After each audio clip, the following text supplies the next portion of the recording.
Hi, my name is Alan Carlisle. I'm the General Manager and CEO for Padre Dam Municipal Water District. We're an agency in the eastern part of San Diego County. I want to tell you a little bit about a very exciting project, a reuse project that we have going on here at Padre Dam. It could produce up to 30% of our water supplies here locally. So let me tell you a little bit about it. First of all, it's called the Advanced Water Purification Project. And as we dig into this project, we recognize that there are many pieces of the puzzle with regard to this project and it's being a success. There's regulatory, there's financial, there's political, there's environmental, and all of these pieces need to come together in order for us to push this project forward. So let me tell you a little bit about it. First, a little bit about Padre Dam. We are an agency in the eastern part of San Diego County, as I mentioned.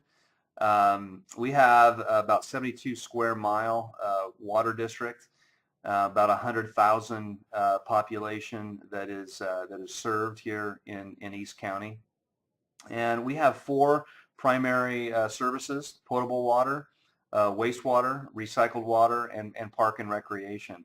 One of the key components or interesting things about Padre Dam is we have a large elevation change, a 2,000 foot elevation change.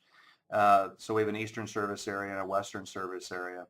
You know, the start of Padre Dam's recycled water efforts began in the late 50s, and what was born out of that was a park and recreation component. I want to tell you a little bit about that right now. In 1959, under the direction of Ray Stoyer, the Santee County Water District, now known as the Padre Dam Municipal Water District, embarked on a unique project of recycling wastewater for irrigation and commercial purposes. At the end of the treatment process, a chain of 7 recycled water lakes was developed. Boating and fishing were authorized in 1961, and Santee Lakes opened to the public for recreation. This groundbreaking recycled water project and Santee Lakes received worldwide attention and continues to attract visitors in the field of water reuse and reclamation. Santee Lakes Recreation Preserve is an award-winning 190-acre park and campground with 7 private stocked fishing lakes located in sunny Santee, California. At Santee Lakes, you'll find 10 cabins on the water, 300 RV camping spots with full hookups, 7 playgrounds including a spray ground for kids, a general store and weekend grill, fishing, bicycling, walking paths, and pedal boats. With recreation experiences for the whole family, our goal is to make Santee Lakes your home away from home. So we're really proud of Santee Lakes and what it's become. 700,000 visitors annually, and a self-sustaining operation. And that means that we do not take ratepayer subsidy in any way, shape, or form to manage the 190-acre park and recreation area. So it's a very unique component of our district. And again, that was born out of our recycling efforts that started in 1959. Currently, our water recycling system looks like this. We have what is called the Ray Stoyer Water Recycling Facility in the Northern Canyon, just above Santee Lakes. It produces 2 million gallons of tertiary water every day. Some of that water goes through Santee Lakes, but the majority goes through our 32-mile recycled water mains that distribute water, recycled water, throughout the community. And again, we've been doing this since 1959. It's a tertiary process, and it creates Title 22 water that is reused throughout our community. So that's a little bit about Santee or Padre Dam. And let me tell you a little bit about our opportunity in water reuse, potable reuse. We start with our goals. Our goals are fairly simple. It's to increase our reliability and sustainability with regard to water supply. We want to improve our price certainty for water supply. Imported water continues to rise in cost, and we want to have some control over that. We'd like to produce up to 30% of our water supply here locally. And then we also like to minimize our wastewater treatment liability. So we're accomplishing kind of two goals in one with this project. And here's what we have: a phased approach, and here's what that looks like. So phase 1, we would treat about 6 million gallons a day of wastewater, and that would produce about 3.5 in new purified water for our potable system. Phase 2 would expand to 15 MGD, and that would produce about 10.5 MGD of new water. And then Phase 3 at full build out of our district, 21 MGD with 15.5 MGD of new water.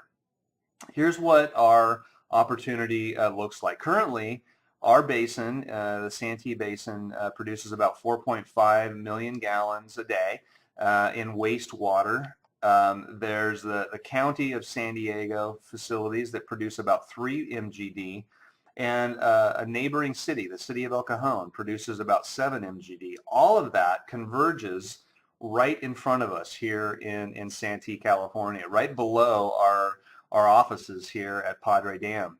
So as I told you, we recycle about 2 MGD of that and put it back out into the community for beneficial use. But what that means is 12.5 MGD every day is flowing right past us, and then it has to go 20 miles to the Pacific Ocean. We think we need to capture that and reuse it for the benefit of our community. So here's what Phase 1 looks like. We would upgrade our plant to 6.5 MGD.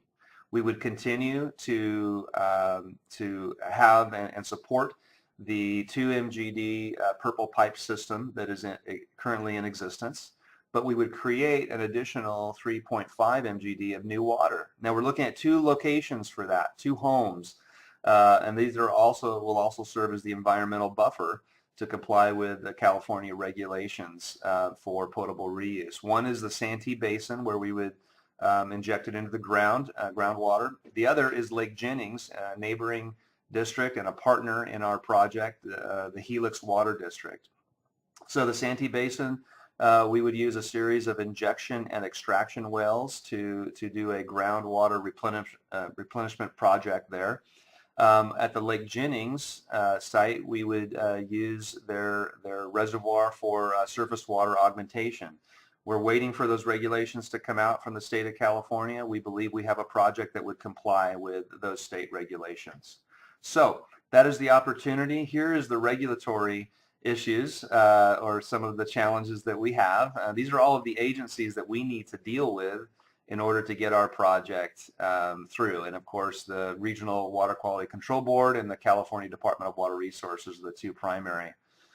So a lot of work that needs to be done. We have completed a feasibility study in 2015, which essentially said, yes, there is a project here. We see no fatal flaws.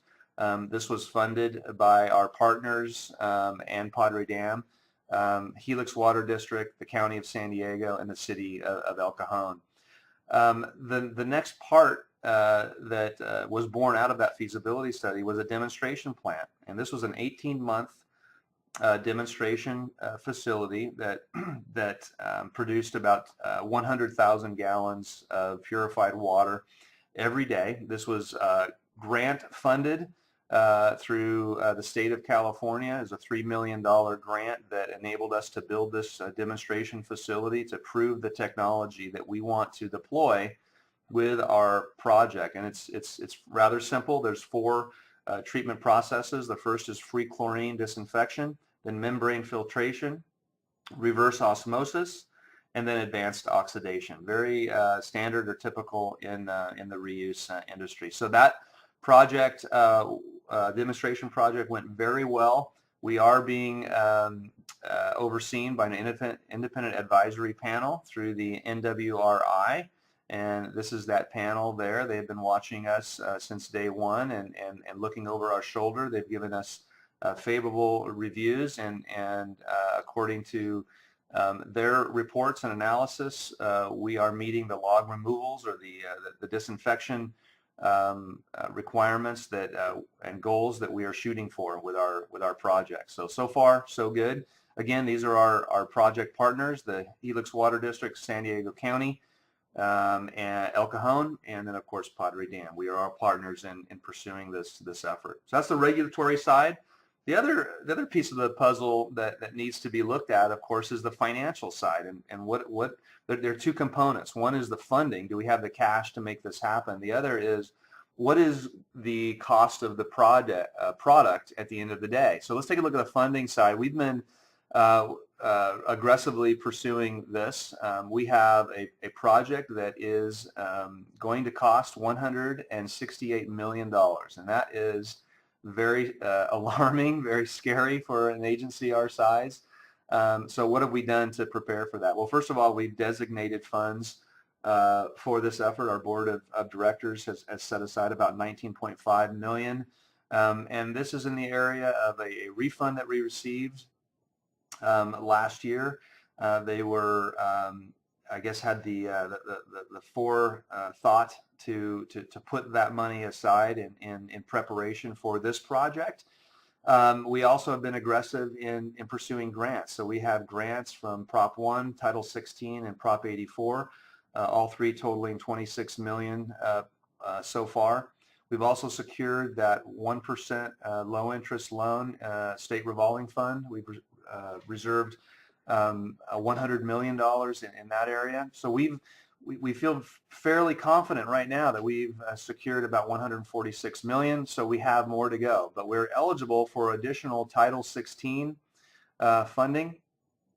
And that's in the area of about $14.5 million, and then we have about $12 million in PAYGO for our next business plan. So while we look fairly good in this area, it's still a very large number, and we continue to focus on the funding of the project. Now, the cost of the product and service is the other component. So there's two services or two products here. There's one is water. And what does that look like? Right now in San Diego for Padre Dam, we're paying $1,600 an acre foot for water. That's a lot of money. And some of you that are viewing this are thinking, wow, that is incredibly expensive. But the fish tacos are really good here in San Diego. So that's why we're willing to pay that price for water. That's just what it is. We're at the end of the pipeline, and water is expensive here. But we expect by 2021 that imported water price will be up to $1,900. We are shooting for our advanced water purification water to come in about $2,000 an acre foot. So we're in the ballpark here, and we're hoping that some incentives that might roll down will help us be in the ballpark with between $1,600 and $1,900 an acre foot. On the wastewater side, we're currently spending about $4,000 per million gallons for treatment, but that price is expected to almost double by 2021. That has to do with a waiver and upgrades that need to take place at our treatment plant down in San Diego, where we send half of our wastewater right now. So we have an opportunity to mitigate some of that expense and create our own facility here to treat it, and we believe we can treat that water in the neighborhood of $5,000 to $6,000 per million gallons. So we're in the ballpark. We're close. So that's the funding side, the financial side. The other component is outreach. With a project like this, we believe that the outreach, communication, and education is just as important as the engineering. So we've had an aggressive outreach program. We've had ribbon cuttings for our demonstration project. We've done countless interviews, made sure that we're on the news when we get grants and that sort of thing, so that we keep this in front of the public. We've also spent quite a bit of time and energy producing media, video. There's several videos. I encourage you to visit our website and show and see the videos that we produce. This is a great picture that I like to show. It's a picture of about 100 Girl Scouts that visited our demonstration plant. We had an aggressive tour program of our demonstration plant so the community could see what the technology looked like and then actually drink the water at the end of the day. We created a patch for the Girl Scouts to get if they went through this tour and saw the process and learned about advanced water purification. They received an advanced water purification Girl Scout patch that we created. So trying to be creative in how we're deploying the communication. Aggressive in social media, Facebook, our website there, eastcountyawp.com. I'd encourage you to go there and check that out. Look at all of our videos. But I want to share with you our latest video that we've just produced and have put out into our community. This is a drop of water. In Southern California, where we often have droughts, he's kind of a big deal. But how much do you really know about him? Where does he come from? Where does he go after he's used? The majority of East San Diego County's drinking water is imported, meaning it comes from hundreds of miles away. Phew, our drop has been through a lot, but there's more. After we use this water, it becomes wastewater. So, where does it go? Right now, most of East County's wastewater travels 20 miles to the coast, where it's treated and released into the ocean. That's a valuable resource that we're letting escape. Talk about waste. But we can reuse this water. To keep this precious resource in East County, we've created the Advanced Water Purification Program. We will use technology to purify recycled water to the highest health and safety standards. It's already used to supply drinking water around the world. In fact, if you've ever been to an amusement park in Orange County, you've probably had it already. Here's how it works. After the water goes down the drain, it flows to a recycling facility. Some of this recycled water fills Santee lakes and waters landscapes at local parks. The majority of recycled water, though, will be sent to the Advanced Water Purification Facility to be made into drinking water. First, recycled water goes through free chlorine disinfection, where viruses are disinfected. The second step is membrane filtration, where water is forced through microscopic holes. Next, water is pushed through reverse osmosis membranes that remove particles 100,000 times smaller than a human hair. The last step is advanced oxidation, the final disinfection process. Now, the water is purified and achieves high state and federal drinking water standards. At this point, the water is so clean it's near distilled in quality. Now it will be pumped into a groundwater basin or lake, then treated one more time before being delivered as safe, clean drinking water. The Advanced Water Purification Program has the potential to create up to 30% of East County's drinking water. This project helps our rivers, oceans, wildlife, and saves energy. It creates a safe, reliable, locally controlled source of water. It protects East County from drought, stabilizes costs, and reduces dependence on imported water. Water. It's too valuable to use just once.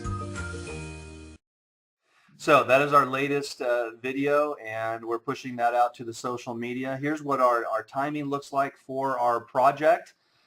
We have an aggressive schedule. We are wanting phase 1, which is 6.5 MGD of wastewater treatment and production of 3.5 MGD of new water by 2021. Again, a rather aggressive schedule. If phase 1 goes smoothly, we believe we can get phase 2 online by 2025, 2026. And then the full build out really depends on the build out of our communities. And so that has to do with development and how that occurs. But so that's put off into the future. So these are the pieces of the puzzle that we've been working on. There are more pieces of the puzzle, but these are the few that we wanted to share with you. If you have any questions about the project, please feel free to give me or contact me, acarlisle@padre.org, or you can reach us through our website, eastcountyawp.com. Thank you for your interest, and I hope this helped. And again, if you have any questions, please contact us. Thank you.